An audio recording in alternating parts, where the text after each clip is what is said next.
नमस्कार मित्रांनो, मी आनंद पवार परत एकदा तुमच्या सर्वांचं स्वागत करतो तुमच्या आवडते यूट्यूब चॅनल आनंद पवार अकॅडमीवर.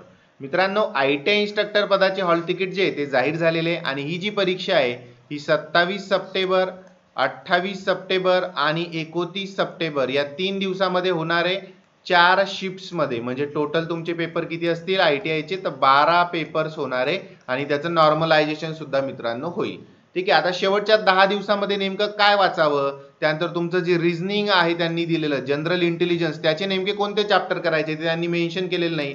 तर मी पूर्ण म्हाडाचे जे 19 पेपर आहेत जे TCSने घेतले होते त्याचा पूर्ण अभ्यास केलेला आहे आणि त्याच्यामध्ये जनरल इंटेलिजन्सवर कोणते प्रश्न त्यांनी विचारलेले आहे तर तुम्हाला मी बरोबर चॅप्टर सांगतो, तेवढे चॅप्टर तुम्ही करून जा, त्याच्या बाहेर तुम्हाला प्रश्न येणार नाही.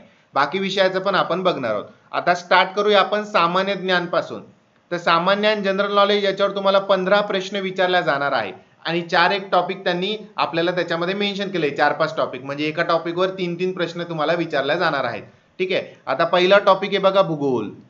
ओके. तर भूगोलमध्ये तुम्हाला काय करायचं आहे, महाराष्ट्राचा भूगोल करायचा आहे, कारण त्यांनी महाराष्ट्राच्या भूगोलवर काय सांगितलंय, फोकस सांगितलेला आहे. मग याच्यात सर काय काय करायचं, तर महाराष्ट्राविषयी बेसिक माहिती, महाराष्ट्राचं क्षेत्रफळ किती आहे, ठीक आहे, त्यानंतर लोकसंख्ये दृष्टीने कितवा क्रमांक लागतो, क्षेत्रफळाच्या दृष्टीने कितवा क्रमांक लागतो, त्यानंतर काही फेमस स्थळ असतील महाराष्ट्रामधले, ठीक आहे, सरोवर असतील, हे सर्व तुम्हाला करायचं आहे. हे झालं महाराष्ट्राचा भूगोल. नदी प्रणाली, प्राकृतिक रचना, याचे क्वेश्चन्स आन्सर करा जास्तीत जास्त. आपण एक काम करूया, आपल्या युट्यूब चॅनलवर जेवढे जास्त तुम्हाला प्रश्नोत्तर घेता येईल, भूगोल, समाज सुधारक, चालू घडामोडी, पर्यावरण, इतिहास, याचे आपण तुम्हाला प्रोव्हाइड करून देऊ. ठीक आहे. तर ते प्रश्न करा जास्तीत जास्त, कारण थेअरी तुमची आता वाचून होणार नाही. थेअरी थोडी बेसिक वाचून घ्या. ठीक आहे. कोणतेही सरळ सेवेचं पुस्तक तुमच्याकडे असेल, भूगोलाचं असेल, पहिले 2-4 पानावर तुम्हाला भरपूर बेसिक माहिती मिळते. ठीक आहे. सोबत प्राकृतिक, नदी प्रणाली थोडं करून घ्या. ठीक आहे. याच्यावर किती प्रश्न येऊ शकतात, त्याच्यावर जवळपास तुम्हाला 2 ते 3 प्रश्न बघायला मिळतील. ओके. सर भारताचा भूगोल वाचायचा का, तर यस, थोडा भारताचा भूगोल जो आहे त्याच्याबद्दल सुद्धा बेसिक माहिती का एखादा प्रश्न टाकला जाऊ शकतो. ठीक आहे. की भारताचा आजूबाजूचे देश कोणते, क्षेत्रफळ काय, राज्य व त्याच्या राजधान्या, ठीक आहे, त्यानंतर आडवी उभी जी लांबी आहे ती भारताची असू द्या, महाराष्ट्राची, ते विचारले जाईल. क्षेत्रफळाच्या दृष्टीनं सर्वात लहान राज्य, सर्वात मोठं राज्य, असे प्रश्न तुम्हाला तिथे विचारले जाईल. आणि अजून एक काम करा, म्हाडाला त्यांनी जनगणनावर प्रश्न विचारले होते. ठीक आहे ना, चालू घडामोडीमध्ये सुद्धा जनगणनावर प्रश्न टाकू शकतात. त्याच्यामुळे जनगणना भारताची 2011 आणि महाराष्ट्राची 2011 बघून घ्या, की घनता भारताची किती आहे, महाराष्ट्राची किती आहे, त्यानंतर लिंग गुणोत्तर भारताचं किती आहे, महाराष्ट्राचं किती आहे. ठीक आहे. तर तुम्हाला एक जास्त नाही, 10-12 मुद्दे येते, बस एवढ्या याच्यामध्ये करून घ्या. ठीक आहे. त्यानंतर समाज सुधारक, सोशल हिस्ट्री त्यांनी दिलेले आहे, तर समाज सुधारकावर तुम्हाला 2 ते 3 प्रश्न विचारले जातील. या सर्वांचे नोट्स मी तुम्हाला प्रोव्हाइड करतो बघा, समाज सुधारकाच्या नोट जे आहेत. ठीक आहे. 11वीचा आणि 8वीचं जे पुस्तक आहे त्या वाचून घ्या, तुम्हाला प्रोव्हाइड करतो. आपलं टेलिग्राम चॅनल जे आहे ते जॉईन करायला विसरू नका, खूप सारा नोट्स मी तुम्हाला देणार आहे. ITI इन्स्ट्रक्टर भरती, ठीक आहे ना, 1457 पोस्ट नावाचं टेलिग्राम चॅनल आहे, जॉईन करायला विसरू नका. लिंक डिस्क्रिप्शन दाखवूनही देतो, म्हणजे तुम्हाला नोट्स मिस होणार नाहीत.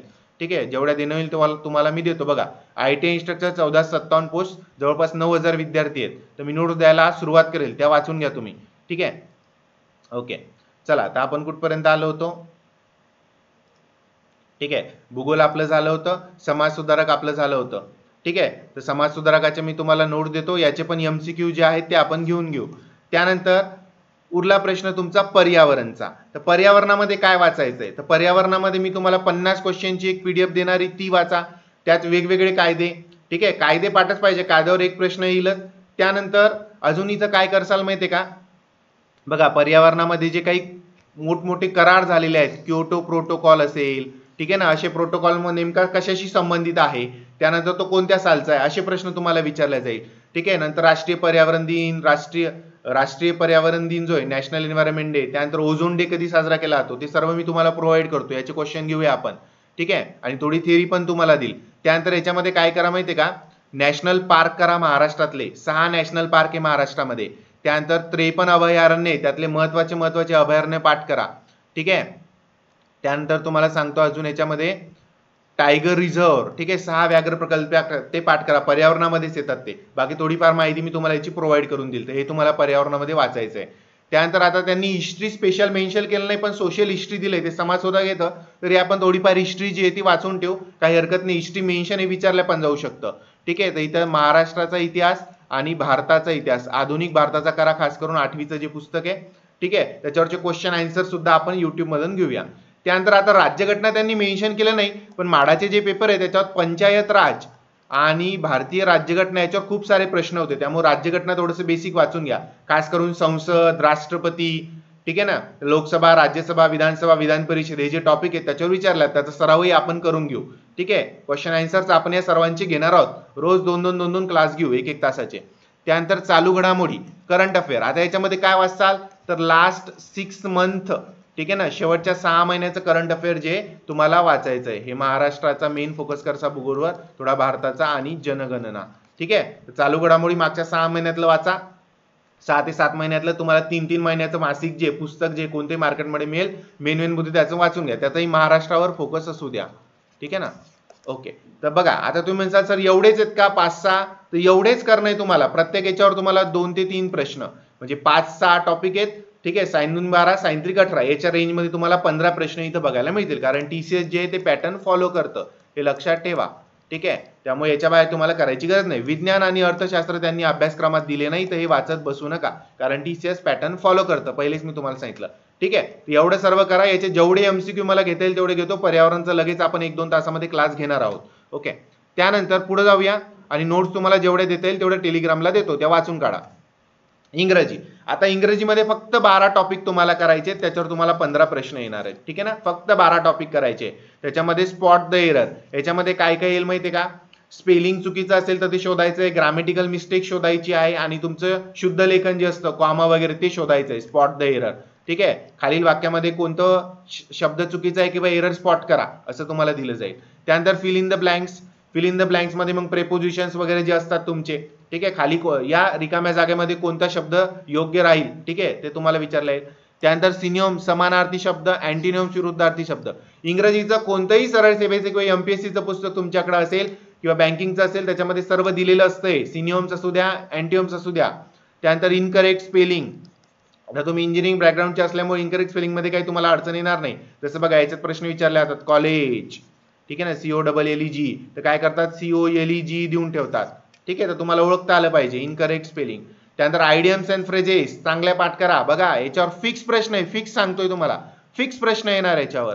ठीक आहे, इनकरेक्ट स्पेलिंग वर, आयडियम अँड फ्रेजेसवर फिक्स प्रश्न असणार आहे. त्याच्यामुळे हे चॅप्टर करूनच घ्या शेवटच्या 10 दिवसामध्ये. ठीक आहे, रोज 2-4 चॅप्टर करा. नंतर वन वर्ड सबस्टिट्यूशन. ठीक आहे, त्यानंतर improvement of sentence, active voice आणि पॅसिव्ह वॉइस करा. खूप सारे प्रश्न आलेले आहेत माडामध्ये. डायरेक्ट इनडायरेक्ट स्पीच करा. ठीक आहे, त्यानंतर शफलिंग ऑफ सेंटेन्स, पॅराजंबल्स याच्यावर प्रश्न येतो. 4 वाक्य दिलेले असतात, त्याचा क्रम लावा. ठीक आहे, 1-2 प्रश्न. आणि सगळ्यात शेवटी बघा कॉम्प्रिहेन्शन पॅराग्राफ. ठीक आहे, आता हे काही करायची गरज नाही तुम्हाला, पॅराग्राफ दिलेला असेल त्याच्यावरचा प्रश्न असणार आहे. 2-3 प्रश्न याच्यावर विचारले जातील, म्हणजे या प्रत्येक याच्यावर 1-1 प्रश्न आणि पॅराग्राफवर 2-1-3 प्रश्न, असे टोटल 15 प्रश्न तुम्हाला इंग्रजी व्याकरणामध्ये विचारले जाणार. शेवटच्या 10 दिवसामध्ये हेच चॅप्टर तुम्हाला करून जायचे आहेत, हेच सिलेबस मध्ये दिलेले आहेत. आणि TCS काय करतं, सिलेबस फॉलो करतं मित्रांनो, लक्षात ठेवा. ठीक आहे, त्यानंतर पुढे जाऊया मराठी. मराठीमध्ये 15 प्रश्न तुम्हाला. तर पार्ट ऑफ स्पीच, कर्ता, कर्म, क्रियापद इत्यादी याच्यावर तुम्हाला फिक्स 1 प्रश्न असेल. काळ 3 प्रकार, त्याचे 4 प्रकार. ठीक आहे, 1 प्रश्न फिक्स तुम्हाला बघायला मिळेल. त्यानंतर वाक्यांचे प्रकार, संयुक्त वाक्य, मिश्र वाक्य, केवळ वाक्य, चांगलं करा, 1 प्रश्न तुम्हाला इथं मिळेल. ठीक आहे, समास, द्विगु, अविभाव, द्वंद्व इत्यादी याच्यावर 1 प्रश्न तुम्हाला मिळेल. सर्वांवर 1-1 प्रश्न आहे, आणि काही काही याच्यावर 1-2 टॉपिकवर 2-2 प्रश्न. वचन फार सोपं असतंय. वचन, एक वचन, अनेक वचन, खूप सारे प्रश्न आलेत माडाला. त्यानंतर लिंग बदला, जेंडर, हे करून घ्या. समानार्थी शब्द, विरुद्धार्थी शब्द. त्यानंतर करेक्शन ऑफ सेंटेन्स, त्याच्यामध्ये मग शुद्ध वाक्य तुम्हाला शोधायचं किंवा करेक्ट करायचं. त्यात मग विरामचिन्ह असेल, शुद्ध लेखन असेल, शुद्ध अशुद्ध शब्द असेल. ठीक आहे, त्यानंतर अनसीन पॅसेज, परिच्छेद, याचा अभ्यास करायची गरज नाही. 1-2-3 प्रश्न येतात, ते सरळ सरळ तुम्हाला त्याच्यातून उत्तर मिळतं. ठीक आहे, माडामध्ये ते दिलेले ते काही करत बसू नका. त्यानंतर हे प्रयोग, कर्तरी, कर्मणी व भावे, हे थोडंसं बघून घ्या. याच्यावर 1 प्रश्न फिक्स तुम्हाला राहील. आणि म्हणी व वाक्प्रचार. ठीक आहे, असे 12 टॉपिकवर तुम्हाला किती प्रश्न विचारले जाणार आहे, 15 प्रश्न. तुम्ही म्हणता सर मनानं आणला का सिलेबस? मी मनानं आणलेला नाही. माडाचा याचा जो सिलेबस आहे ना, ITIचा वेबसाईटवर दिलेला आहे तोच सिलेबस आहे. आणि TCS सिलेबस फॉलो करतं, जे त्यांनी दिले त्याच्यावरच प्रश्न टाकतं. 1-2 प्रश्न फक्त इकडे तिकडे होतात. त्याच्यामुळे शेवटच्या 10 दिवसात एवढेच चॅप्टर तुम्ही करून जा, तुमचा अभ्यास झालेला नसेल तर. ठीक आहे, आता सगळ्यात महत्वाचं ते म्हणजे जनरल इंटेलिजन्सचं सर काय करायचं, कारण तिथं काहीच मेन्शन नाही. फक्त जनरल इंटेलिजन्स दिलेला आहे. तुम्ही माडाचे पूर्ण पेपरचा अभ्यास केला आणि कोणकोणत्या टॉपिकवर त्यांनी प्रश्न विचारलेले ते तुम्हाला सांगतो. एवढेच चॅप्टर करून द्या. जनरल इंटेलिजन्स म्हणजे अंकगणित नसतं. जनरल इंटेलिजन्स अँड रिझनिंग हा रिझनिंगचा भाग आहे. त्याच्यामुळे तुम्हाला फक्त रिझनिंगचेच 15 प्रश्न येणार आहे. ठीक आहे. तर नंबर सिरीज, अंकमालिका, फिक्स प्रश्न याच्यावर तुम्हाला बघायला मिळेल. ॲनालॉजी, सहसंबंध, ठीक आहे, ज्याला 3 स्टार मार्क करून देतो ना, ते अतिशय महत्त्वाचे टॉपिक आहेत. ठीक आहे. सिटिंग अरेंजमेंट, बैठक व्यवस्थेवर तुम्हाला प्रश्न राहीलच. त्यानंतर डाटा इंटरप्रिटेशन, माहिती विश्लेषण याच्यावर प्रश्न राहील. आता माहिती विश्लेषण म्हणजे काय माहिती आहे का? माहिती विश्लेषण आणि डाटा अनालिसिस याच्यावर खूप सारे प्रश्न मांडून विचारले तुम्हाला राहील. आता हे सांगतो तुम्हाला काय. ठीक आहे. हे काय असतं माहिती आहे का? एक तुम्हाला अशी डायग्राम दिलेली असते आणि त्याच्यात हे खेळाडू आहेत, हे शिक्षक आहेत, हे कवी आहेत. तर कोण खेळाडू नाहीत, कोण कवी आहेत, कोण खेळाडू शिक्षक कवी आहेत. ठीक आहे. हे डाटा अनालिसिस आणि डाटा इंटरप्रिटेशन म्हणजे काय माहितीये का? या दोन मध्ये काय येतं, असे चार्ट असतात बघा तुमचे. ठीक आहे ना. याचा तुम्हाला लागलं तर मी सराव घेतो तुमचा. ठीक आहे. त्यानंतर असा गोलमध्ये चार्ट असतो. कोणत्या गावाची लोकसंख्या किती आहे, कोणत्या कंपनीला किती प्रॉफिट झाला, एवढा प्रॉफिट कोणाला झाला, तेवढा प्रॉफिट कोणाला झाला. ठीक आहे ना. तर हे येतात बघा तुमचे डाटा इंटरप्रिटेशन, डाटा अनालिसिस मध्ये. याचे तुम्हाला सराव घ्यायचा असेल तर आपण घेऊ. त्यानंतर फिक्स येणार तुम्हाला प्रश्न. सिलॉगिझम, निष्कर्ष काढण्याची तर्क पद्धत. ठीक आहे. हे करूनच जायचंय तुम्हाला. कोडेड कंपॅरिझन, सांकेतिक तुलना, खूप सारे प्रश्न याच्यावर विचारण्यात आलेले आहेत. खास करून ठीक आहे चिन्हांचे, भागीला, गुणीला, प्लस, वजाबाकी, चिन्ह बदला. ठीक आहे. कोणतं उत्तर करेक्ट असेल, कोणतं चिन्ह तिथं टाकायचंय, याचे प्रश्न असतील. सांकेतिक भाषा, कोडिंग डिकोडिंग, या शब्दाला असं म्हणतात, त्या शब्दाला काय म्हणसाल, हे पण प्रश्न खूप आलेले आहेत. ठीक आहे. हे तुम्हाला करायचे चॅप्टर. आता तुम्ही सर किती चॅप्टर आहे, त्याच्यामध्ये टोटल 20-21 चॅप्टर आहेत. ठीक आहे. तर त्यातले जे काही चॅप्टर आहेत दिनदर्शिकेवर 3 ते 4 प्रश्न आलेले आहेत. ठीक आहे. फक्त या दिवशी हा वार होता तर त्या दिवशी कोणता वार येईल तसे प्रश्न त्यांनी विचारले. घड्याळामध्ये अँगलवर प्रश्न विचारले, इतक्या वाजता कितीचा अँगल असेल, हे याच्यावर कमी प्रश्न आले तरी थोडंसं बघून घ्या. ठीक आहे. आकृत्यांची संख्या मोजा, याच्यात त्यांनी ट्रायंगल मोजा, त्यानंतर चौरस, चौकोन, क्वाड्रिलॅटरल याच्यावर प्रश्न विचारलेले आहेत. ठीक आहे. त्याच्यावर मध्यम स्वरूपाचे प्रश्न आहेत. आपण तिकडे जाऊच या. पण हे जे पहिले चॅप्टर आहे त्याच्यावर खूप जास्त प्रश्न आले आहेत, फिक्स आहेत. नातेसंबंध, ब्लड रिलेशनवर प्रश्न आलेला आहे, तर हे तुम्हाला करायचं आहे. त्यानंतर अल्फाबेटिकल सिरीजवर 2-3च प्रश्न आले, याच्यावर जास्त नाही आले. ओके. तर हे 10 चॅप्टर तुमचे झालेच पाहिजे. रोज 10 दिवस आहे ना, रोज 2-2 चॅप्टर करायच्यातले. ठीक आहे. त्यानंतर दिशा, डायरेक्शनवर त्यांनी प्रश्न टाकलेला आहे, फिक्स प्रश्न आहे. त्यानंतर माहिती पर्याप्त, डाटा सफिशियंटवर कमी आलं आहे, ते तुम्ही सोडलं तरी चालेल. 2 वाक्य दिलेले असतात, ही माहिती पर्याप्त आहे का नाही हे तुम्हाला तिथं ओळखावं लागतं, याच्यावर कमी आलेलं आहे. ठीक आहे. डायरेक्शनवर फिक्स प्रश्न तुम्हाला बघायला मिळेल. इनपुट आउटपुटवर फिक्स प्रश्न आहे. इनपुट आउटपुटवर प्रश्न आलेला, आदान प्रदान. हे घ्यायचं असेल तर सांगा, खूप सोपं आहे. 3 प्रकार असतात याचे, शिफ्टिंग मेथड, अरेंजमेंट मेथड आणि अरिथमेटिक मेथड. खूप सोपं आहे. ठीक आहे. त्यानंतर आकृती श्रृंखला, इमेज सिरीज, फिक्स प्रश्न याच्यावर आलेला आहे. याच्यामध्ये नेक्स्ट आकृती कोणती येईल, खूप सारे प्रश्न त्यांनी विचारलेले. आता दिनदर्शिका, घड्याळ याच्यावर लिमिटेड आलंय, काय आलंय ते तुम्हाला सांगितलं. कागदाची घडी याच्यावर सुद्धा तुम्हाला 1-2 प्रश्न जे आहेत ते विचारले माडाने, पण चान्स कमी, थोडंसं बघून घ्या. आकृत्यांची संख्या माझं ऑलरेडी सांगितलं कशावर प्रश्न विचारलाय. पदावलीवर त्यांनी 1-2 प्रश्न टाकले, बोडोमास, जे तुम्हाला मी इकडे सांगितलं ना, कशामध्ये सांगितलं होतं बघा मी तुम्हाला, कोडिंग डिकोडिंग मध्ये.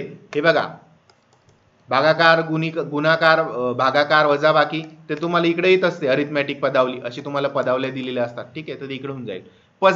पझलवर कमी प्रश्न आलेले आहेत, 2-4 प्रश्न फक्त त्यांनी विचारले. आणि विसंगत घटकवर इक्का दुक्का प्रश्न आहे, कमी प्रश्न आहे.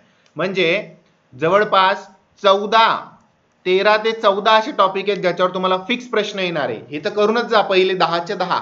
त्यानंतर इकडे दिशा करा, त्यानंतर आदान प्रदान करा, आकृती शृंखला करा. ठीक आहे. त्यानंतर पदावली करा आणि बाकी मग काउंटिंग फिगर्स आणि थोडंफार बाकीचे 4-5 चॅप्टरची बेसिक माहिती बघून काय काय येणार ते सुद्धा तुम्हाला सांगितलं. याच्या बाहेर तुम्हाला काहीही करायची गरज नाही मित्रांनो. ठीक आहे. हा पूर्ण माडाचे पेपर बघून मी अनालिसिस केलंय, बुद्धिमत्तेचं असेच प्रश्न त्यांनी विचारले, तर हेच फॉलो होणार आहे, चिंता करू नका. TCSच पेपर घेते. ठीक आहे. त्यानंतर मराठीचं, इंग्रजीचं आणि जीकेचं त्यांनी सिलेबस दिलेलाच होता, तरी तुम्हाला काय काय करायचंय ते सुद्धा मी सांगितलं. ओके. अजून काय अडचणी असतील तर कमेंट सेक्शन मध्ये टाका. मला जेवढ्या नोट्स प्रोव्हाइड करता येतील या शेवटच्या 10 दिवसात तेवढ्या तुम्हाला प्रोव्हाइड करतो आणि जेवढे व्हिडिओज देता येईल ठीक आहे तेवढे व्हिडिओज सुद्धा देतो, कारण वेळ कमी आहे. ठीक आहे, तर एवढं तुम्हाला करायचंय, जेवढं होईल तेवढं करा. बाकी आता वेळ कमी आहे आणि परीक्षेसंदर्भात पुढे जाईल का काय त्याचा अजून काही निर्णय झाला नाही. सध्या तुम्ही 27, 28, 29 लाच परीक्षा होणार आहे, या दृष्टीनंच मित्रांनो तयारी तुम्हाला करायची आहे. आणि आपलं जे टेलिग्राम चॅनल आहे ते मस्ट आहे जॉईन करणं, ते जॉईन करायला विसरू नका. त्याच्यावर मिळणार आहेत तुम्हाला नोट्स, त्या वाचून घेसाल. चला पुन्हा भेटूया. ठीक आहे, एका नवीन व्हिडिओत अभ्यासाच्या एन्व्हायरमेंटचे 50 प्रश्न घेणार आहोत. व्हिडिओला जास्तीत जास्त लाईक करा, शेअर करा. धन्यवाद.